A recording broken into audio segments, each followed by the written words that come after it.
ఒప్పందం నిన్న యజమాన్యంతో సిఐటియు ఇతర యూనియన్లతోటి హైదరాబాద్లో చర్చలు జరిగినాయి. చర్చలలో ముఖ్యంగా సిఐటియు అనేక పోరాటాలు, అనేక లెటర్లు, వినతి పత్రాలు ఇచ్చినప్పటికీ నిన్న హైదరాబాద్లో చర్చలు జరిగినాయి.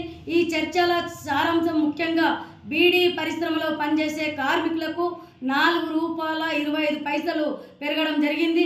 బీడీ ప్యాకింగ్ కార్మికులకు ₹3,650 పెరగడం జరిగింది.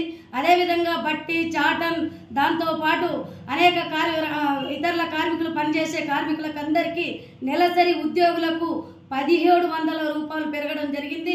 ఏదైతే యజమాన్యం ఒప్పందంతో పాటు మే నెల నుండే అమలు చేస్తామని చెప్పారు, వెంటనే అమలు చేయాలి.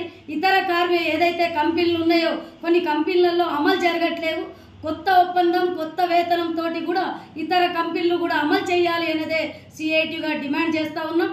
బాగా చర్చలు జరిగినాయి. చర్చలలో ముఖ్యంగా కార్మికులకు ఏదైతే అనేక వేతనాలతోటి కూడిన జీతాభత్యం అన్నీ అమలు చేసే విధంగా యజమాన్యం చొరవ చూపించాలి. ఇప్పటికే ఆలస్యమైంది కార్మికులతోటి చర్చలు జరపడం ఎన్నికల మూలంగా. ఇప్పటికైనా ఏదైతే హామీ ఇచ్చారో వెంటనే మే నెల నుండి అమలు చేయాలి. అమలు చేసే విధంగా యజమాన్యం చొరవ చూపించాలి అనేదే సిఐటిగా విజ్ఞప్తి చేస్తున్నాం.